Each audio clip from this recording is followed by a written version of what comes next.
Alpha اور omega, ابتدا اور انتہا، اول اور آخر، مسیح یسوع کے بابرکت نام میں آپ سب کو سلام۔ پروگرام ناقابل یقین کی ٹیم کے ساتھ ایک بار پھر آپ کے سامنے حاضر ہیں۔ پروگرام میں ہمارے ساتھ مہمان اسپیکر ہیں پاسٹر شرجیل۔ پاسٹر صاحب، پروگرام میں خوش آمدید۔ شکریہ۔ ناظرین، جیسا کہ ہم بارہا آپ کو بتا چکے ہیں کہ ہمارے سیزن 2 کا ٹاپک جو ہے مکاشفہ کی کتاب ہے۔ مکاشفہ کی کتاب کے آغاز میں یوحنا عارف کو کچھ کلیسیاؤں کے لیے مختلف پیغامات دیے گئے۔ آج ہم اسی پر بات کریں گے، یہی ہمارے پروگرام کا موضوع ہے۔ پاسٹر صاحب، جیسا ہم سب جانتے ہیں کہ مکاشفہ کی کتاب کے آغاز میں یوحنا عارف کو کچھ کلیسیاؤں کے لیے کچھ خاص پیغام دیے گئے، بالکل، اور ان کی بہت سی تشریحات ہوتی آئی ہیں، اور بہت سارے لوگ کہتے ہیں کہ ان پیغامات میں گہرے معنی پوشیدہ ہیں۔ شکریہ سسٹر۔ بات یہ ہے کہ جو کلیسیاؤں کے نام پیغام ہے وہ ایسے ہی ہے کہ جو پیار کرنے والا ہے اس نے قاصد کو خط دیے ہیں کہ جاؤ جسے ہم پیار کرتے ہیں ان کو دے آؤ، لیکن اس میں ہمیں کچھ بلند نظری کی، وسعت النظری کی ضرورت ہے۔ ہمیں بلند نظر ہونا پڑے گا کیونکہ خدا تعالیٰ کی ذات کے بارے میں یہ بات ہو رہی ہے، اس کی شخصیت یہاں پر موجود ہے، وہ اس میں ملوث ہے۔ میں لفظ پر زور دے رہا ہوں۔ تو ہم یہ عام دنیاوی قاصدوں والے الفاظ یا یہ خط دینے والی بات جو ہے وہ میں صرف ایک سمجھانے کے لیے استعمال کر رہا ہوں۔ یہ وہ کیوں چاہتا ہے کہ یہ خطوط یا یہ پیغامات ان کلیسیاؤں تک پہنچیں، اس سے قبل ہمیں لفظ کلیسیا کے معنی سمجھنا ضروری ہوں گے۔ کلیسیا لفظ کے معنی ہے ایماندار جو مسیح یسوع پر ایمان رکھتے ہیں، اس کے نجات بخش کفارہ پر، اس کے عوضی ہونے پر جو ایمان رکھتے ہیں، اس کے مرنے، صلیب پر مرنے، دفن ہونے، پھر جی اٹھنے پر ایمان رکھتے ہیں، وہ سب ہم ایمان لوگوں کا گروہ جو خدا باپ، خدا بیٹے، خدا روح القدس پر ایمان رکھتے ہیں، ان لوگوں کا گروہ وہ کیا ہے؟ وہ کلیسیا کہلاتا ہے۔ یونانی زبان کے لفظ ایکلیزیا سے یا ایکلیسیا سے یہ کیا ہے؟ ماخوذ ہے۔ لاطینی زبان میں بھی اسے ایکلیزیا ہی کہا جاتا ہے، تو وہاں سے اردو زبان میں لفظ یہ آ گیا کلیسیا، تو بمانا سیم ہے، کوئی فرق نہیں۔ تو یہ کلیسیا وہ ہے جسے خداوند یسوع مسیح متی رسول کی معرفت لکھی گئی انجیل کے 16ویں باب میں یہ بیان کرتا ہے کہ کلیسیا پر عالم ارواح کے دروازے غالب نہیں آئیں گے، کہ اس پر خاتمہ ممکن نہیں، کلیسیا کا خاتمہ ممکن نہیں ہے، کلیسیا ختم نہیں ہو سکتی۔ کسی بھی شخص کی موت ہو تو پھر عالم ارواح کا جو ہے معاملہ چلے گا، تو اسی طرح سے کلیسیا کی موت نہیں ہو سکتی، کلیسیا دنیا کے کسی بھی کونے میں ختم نہیں ہو سکتی۔ یہ خداوند یسوع مسیح دعویٰ کر رہے تھے، تو انہی گروہوں کو، انہی باتوں کو وہ یہاں پر بیان کرتے ہیں۔ وہ یوحنا رسول کو یہ بات کہتا ہے کہ 7 کلیسیائیں جو اس کی کسٹڈی میں تھیں اس وقت، جو ایشیائے کوچک موجودہ ترکی یونان کا علاقہ تھا جہاں پر یوحنا رسول منادی کرتا تھا، جہاں پر اس نے کلیسیائیں قائم کی تھیں، جو اس کی کہہ لیجئے کہ نگہداشت میں آتی تھیں، وہ کلیسیائیں وہ اس کے انڈر تھیں، ان کے لیے وہ پیغام اسے ملتا ہے۔ لیکن جیسے آپ نے پہلے کہا کہ ان کو پڑھنے سے، علماء بھی یہی بیان کرتے ہیں کہ ان کے پڑھنے سے پتہ چلتا ہے، ان پیغامات سے، کہ یہ کچھ اور گہرے معنی اپنے اندر پوشیدہ رکھتے ہیں، تو وہ یقیناً ہم ان کو بھی جاننے کی کوشش کرتے ہیں۔ تو جیسے سب سے پہلے یہاں پر افسس کی کلیسیا ہے، اور پھر دوسری سمرنا، پرگمن، تھواتیرا، سردیس، فلدلفیا، اور پھر لودیکیا، یہ وہ 7 کلیسیائیں ہیں جو ایشیائے کوچک میں ایک کہہ لیجئے اوول شیپ کے علاقے میں آتی تھی، یا کہہ لیجئے کہ جیسے ہم جیم کلپ پیپرز کے اوپر یوز کرتے ہیں، پیپر کلپ، وہ جس شکل میں پیپر کے اوپر سامنے حصے میں آتا ہے، ویسی ہی شکل میں یا اس طرح علاقے میں یہ کلیسیاں موجود تھیں، مختلف فاصلوں پر، مختلف شہروں میں یہ اس طرح موجود تھیں۔ اور یوحنا رسول جو اس وقت پتمس جزیرے میں قید تھا، جو قیدی تھا رومی سلطنت کا، تو وہ اس سے 45 میل کے فاصلے پر یہ تھیں، 45 ناٹیکل مائلز یا سمندری میل کے فاصلے پر وہ ایریا تھا جہاں پر یہ یوحنا رسول موجود ہے یا وہ کلیسیاں موجود تھی۔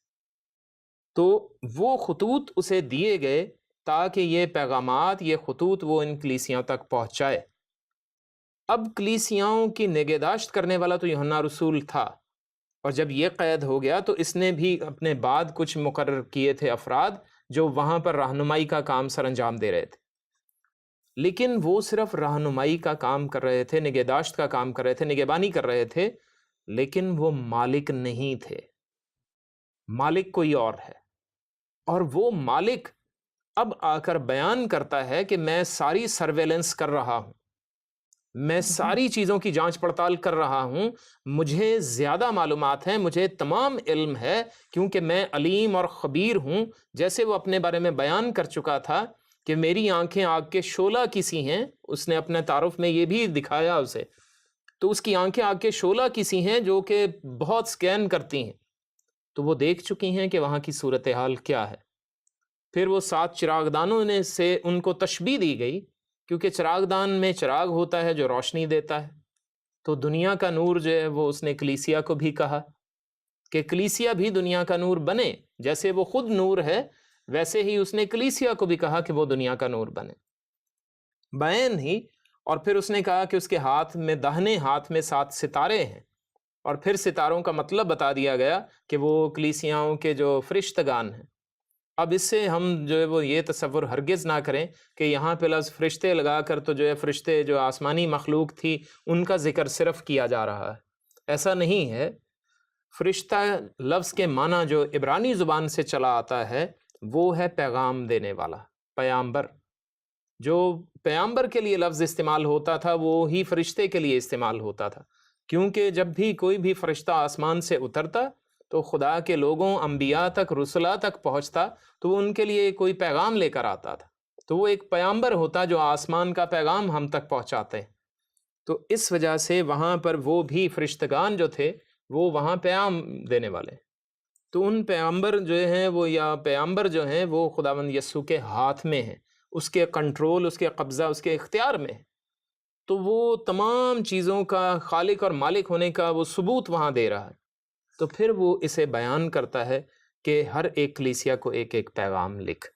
تو یہ پیغامات جو ہیں وہ تمام ان 7 کلیسیاؤں کے لیے تھے، لیکن جب بات اگر کی جائے کہ جب ان پیغامات کو پڑھا جائے تو پھر ہمیں واقعی پتہ چلتا ہے کہ وہ صرف انہی 7 کلیسیاؤں کے لیے پیغام نہیں ہے، کیونکہ کلیسیا جب ان کے بعد بھی قائم ہے تو خدا مالک تو تمام کلیسیاؤں کا ہے، وہ تو ہر کلیسیا کو بنانے والا وہی ہے، اس کا حساب کتاب اسی کے پاس ہے، ہر کلیسیا کے پیامبر کو اسی کے ہاتھ میں ہونا ہے، ہر کلیسیا کے چراغدان کے اندر وہ موجود ہے، وہی دنیا کا نور ہے، حقیقی نور وہ ہے، اس سے نور لے کر کلیسیا نور بنتی ہے۔ تو پھر یہ پیغامات نہ صرف اس دور کی کلیسیاؤں کے لیے بلکہ موجودہ دور کی کلیسیاؤں تک کے لیے اور آنے والی دور کی کلیسیاؤں تک کے لیے ہے، تو ہم اس کو اس طرح سے دیکھتے ہیں۔ بہت شکریہ پاسٹر صاحب، آپ نے بڑی خوبصورتی سے بتایا کہ یہ پیغامات کیوں دیے گئے اور وہ کون سی کلیسیاں تھیں اور ان کا جغرافیہ کیا تھا۔ اب ہم ان پیغامات کو طرف آتے ہیں اور باری باری ایک ایک پیغام کو ڈسکس کرتے ہیں اور ان کے پوشیدہ معنوں کو جاننے کی کوشش کرتے ہیں۔ تو سب سے پہلے جو پیغام دیا گیا جس کلیسیا کو، اس کا کیا مقصد ہے، اس کے پوشیدہ معنی کیا ہیں؟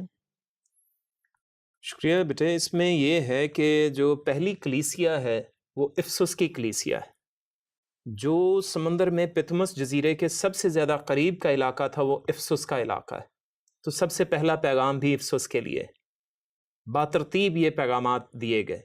تو یہاں مکاشفہ کی کتاب کے 2 باب کی پہلی 7 آیات میں یہ پیغام یہاں موجود ہے، تو ہم اس کو تلاوت کرتے ہیں تاکہ ہمیں اس کے بارے میں لفظ بلفظ سمجھ میں آئے۔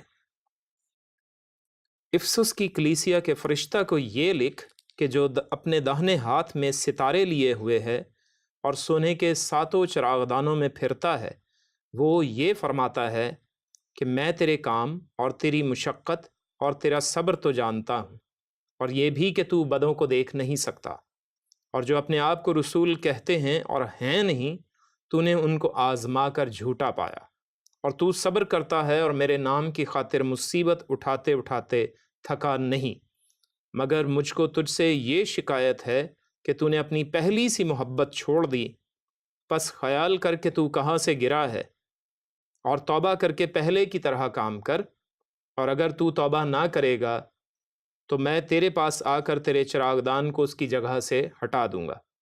البتہ تجھ میں یہ بات تو ہے کہ تو نیکولیوں کے کاموں سے نفرت رکھتا ہے، جن سے میں بھی نفرت رکھتا ہوں۔ جس کے کان ہوں وہ سنے کہ روح کلیسیاؤں سے کیا فرماتا ہے۔ جو غالب آئے میں اسے اس زندگی کے درخت میں سے جو خدا کے فردوس میں ہے پھل کھانے کو دوں گا۔ دیکھیں، یہ تلاوت جو ہے وہ جب ہم کرتے ہیں اس میں واضح ہو جاتی ہیں بہت سی باتیں۔ آپ کو یاد ہوگا کہ جب یسوع مسیح نے اپنا انٹروڈکشن، اپنا تعارف یوحنا رسول کو کروایا تو یوحنا رسول کو اس آدم زاد سے شخص میں کافی باتیں نظر آئی تھیں۔ تو وہاں پر کچھ 7 ایسی باتیں نظر آتی ہیں جن کے بارے میں یہاں یہ پیغام میں ایک ایک بات کا ذکر ملے گا۔ تو یہاں سب سے پہلی بات بتائی گئی کہ جو اپنے داہنے ہاتھ میں ستارے لیے ہوئے پھرتا ہے، وہ جو ہے وہ یہ فرماتا ہے۔ پہلے بتا دیا گیا کہ وہ اول ہے، آخر ہے، وہ ابتدا ہے، انتہا ہے، جو اومیگا ہے، وہ الفا ہے، وہ سب کچھ وہ بتا کر پھر کہا گیا کہ وہ سونے کے ساتھ چراغ دان رکھتا ہے۔ سونا کس چیز کی علامت ہے؟ ہمیں اس کو پہلے سے سمجھنا ہے۔ یہ بہت سی باتیں وہ تشبیہاً ہمیں بتائی گئیں۔ سونا بادشاہت کی علامت ہے۔ پھر چراغ دانوں کی بات کی گئی، چراغ دانوں میں روشنی کا ہونا ضروری ہے، تبھی وہ کسی کام کا ہے، ورنہ تو کسی کام کا نہیں۔ جب سونے کے چراغ دان ہیں تو اس کا مطلب ہے شاہی چراغ دان۔ شاہی چراغ دان کا مطلب یہ ہے کہ وہ بادشاہ کے گھر میں ہے، اور بادشاہ کے گھر میں اگر اندھیرا ہو تو سمجھا جاتا ہے کہ وہاں کسی کی میت ہو گئی، یہ سمجھا جاتا تھا۔ بادشاہوں کے محل میں چراغ دان تمام کے تمام کبھی بھی بجھائے نہیں جاتے تھے، ان میں سے چراغ دان اکثر جلتے رہتے تھے دن کے وقت بھی۔ اور پھر دوسرا پہلو اس کا یہ تھا کہ خدا کی ہیکل میں، یعنی خدا کے گھر میں، خدا کے محل میں جہاں پر خدا کی حضوری ہوتی تھی، وہاں پر ہر وقت چراغ دان جلتا رہتا تھا، جس کا نام منورہ تھا، جس میں 7 کیا تھیں؟ نالیاں تھیں، اور اس میں 7 چراغ جلا کرتے تھے۔ اور 8ویں جو تھا اس میں کپ بنا تھا، پیالہ بنا ہوا تھا، اس میں تیل ڈالا جاتا، جس میں سے بہہ کر تیل کیا ہے وہ باقی 7 نالیوں میں جاتا تھا۔ تو اس کا مقصد کیا تھا؟ وہ کس چیز کی علامت تھی؟ وہ اسی نور کی، اسی بات کی علامت تھی۔ یہ 7 کا عدد جو ہے یہ کیا ہے؟ کاملیت کا عدد ہے۔ یہ 1 یا 2 یا 3 نمبر کو ظاہر نہیں صرف کرتا۔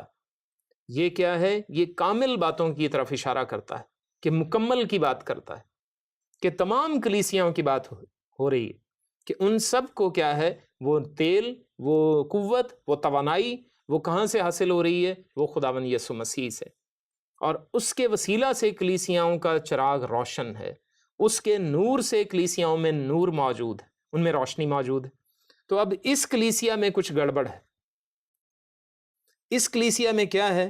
اسے کہا گیا پہلے، یہ جب کسی کا بھی جو ہے وہ ایویلیویشن کی جاتی ہے تو یہ ایویلیویشن لیٹر ہے اصل میں، کہ یہ میں آپ کا احتساب کر رہا ہوں۔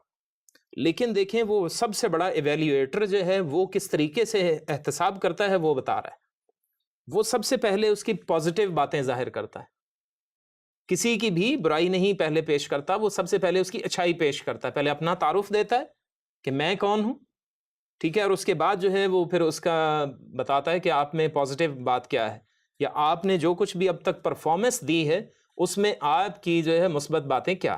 میں تیرے صبر کو جانتا ہوں، تیرے کام کو جانتا ہوں، تیری مشقت کو جانتا، اور تو بدوں کو دیکھ نہیں سکتا، اور جو اپنے آپ کو رسول کہتے ہیں اور ہیں نہیں، تو نے ان کو آزما کر جھوٹا بھی پایا۔ یہ اس کی جو ہے وہ اچھائیاں ہیں۔ تو صبر کرتا ہے اور میرے نام کی خاطر مصیبت اٹھاتے اٹھاتے تھکا بھی نہیں۔ تو یہ سب اس کے پازیٹیو پہلو ہیں، کہ وہ کلیسیا، افسس کی کلیسیا میں اس دور کی بات میں کر رہا ہوں، کہ جب اس دور میں تھے تو وہاں پر جو ان کا رہنما تھا وہ اس طرح کا شخصی رویہ ظاہر کرتا ہے کہ وہ صبر کرتا ہے، وہ لوگوں کی بری باتیں برداشت کرتا ہے، ان کے برے رویہ جات برداشت کرتا ہے، چاہے ان کو کچھ بھی کہا جائے، چاہے اس کو رد کیا جائے، چاہے دھتکارا جائے، پھٹکارا جائے، کچھ بھی کہا جائے، وہ اس بات کو برداشت کرتا ہے۔ پھر وہ کلیسیا کی بہتری کے لیے مشقت کرتا ہے، وہ کلیسیا کی بہتری اور ترقی کے لیے مشقت کرتا ہے، محنت کرتا ہے، وہ کلیسیا کی فلاح چاہتا ہے۔ وہ اگر کوئی اس کو برا بھلا کہہ بھی دے تو شاید اس کو پلٹ کر جواب بھی نہیں دیتا. تو اس میں یہ بڑا پن تو ہے. لیکن اس کے بعد کہتا ہے کہ تو میرے نام کی خاطر مصیبت اٹھاتے اٹھاتے تھکا نہیں، مگر جیسے ہی لفظ مگر شامل کیا جاتا ہے کسی بھی جملے میں تو اردو زبان کی گرامر جو ہے وہ پہلی باتوں کو تھوڑا سا کم کر دیتی ہے اور بعد میں آنے والے بیان کو جو ہے وہ زیادہ اہمیت دے دیتی. تو ہمارا اردو بیان یہی ہے. مجھ کو تجھ سے یہ شکایت ہے کہ تو نے اپنی پہلی سی محبت چھوڑ دی. تو اب مسئلہ یہاں پر یہ ہو گیا کہ چھوٹی سی بات مجھے یاد آ گئی، کسی جو ہے وہ واقعے پر موقع پر یہ بات ہوئی تھی کہ محبت سنا تھا ہم نے لوگوں سے کہ محبت آنکھوں سے جھلکتی ہے، لہجوں سے ٹپکتی ہے، ٹھیک ہے، اور جو ہے وہ سونے نہیں دیتی، یہ رونے بھی نہیں دیتی. تو پھر جو ہے وہ آگے یہ بھی تھا کہ اگر ہم کو اپنے مسیح یسوع سے محبت ہے تو کیا یہ لہجوں سے جھلکتی ہے، آنکھوں سے ٹپکتی ہے، کیا یہ ہمیں سونے دیتی؟ تو یہ بات وہی ہے. یہاں پر اس نے یہی محبت کی شکایت کی ہے. اوپر بتایا گیا کہ وہ صابر ہے، وہ شخص مشقت بھی کرتا ہے، محنت بھی کرتا ہے، اور بدوں کو بد بھی کہتا ہے، برا بھی کہتا ہے، اور ان کو آزماتا بھی ہے. یعنی سخت محنت طلب کام ہے. یعنی وہ سٹڈی بھی خوب کرتا ہے، اس میں پھر لوگوں سے ملتا جلتا بھی ہے، رفاقت بھی رکھتا ہے، کلیسیا کی بہتری بھی چاہتا ہے. لیکن خدا کا کام کرتے کرتے وہ خدا سے محبت کرنا بھولا ہوا ہے، خدا سے رفاقت وہ کم کر بیٹھا ہے. خدا کو یہ شکایت ہے. تو خدا یہ اس سے کہتا ہے کہ تو نے اپنی پہلی سی محبت چھوڑ دی. تو یہ اگر ہم اس کو دنیاوی لحاظ سے بھی دیکھیں تو جو ہے وہ یعنی شروع میں کیا ہے، جو ہے وہ محبت کا اظہار ہو گیا تو بس جی ایک دوسرے کے علاوہ کچھ نظر ہی نہیں آ رہا. اور جیسے جیسے جو ہے وہ ہمارے ہاں رواج ہے جی، شادی سے پہلے تو بہت جو ہے وہ محبت دکھائی جا رہی تھی، جب شادی ہو گئی تو میں ایک جو ہے وہ دن پڑھ رہا تھا کہ جی آپ نے جتنی دنیا گھومنی ہے آپ شادی سے پہلے گھوم لیجئے، ورنہ شادی کے بعد تو دنیا ہی گھوم جاتی ہے. تو وہ جو ہے وہ یہ والا مسئلہ یہاں پہ تھوڑا سا مجھے نظر آ رہا ہے کہ پہلی سی محبت چھوڑ دی. خدا تعالیٰ اپنی قربت میں انسان کو لانا چاہتا ہے، اپنی نزدیکی چاہتا ہے. یہ نہیں کہ آپ دنیا گھر بار چھوڑ کر جنگلوں میں جا کے بیٹھ جائیں، جھونپڑیوں میں لگا کے بیٹھ جائیے. صرف یہی نہیں وہ کہہ رہا، ہرگز نہیں.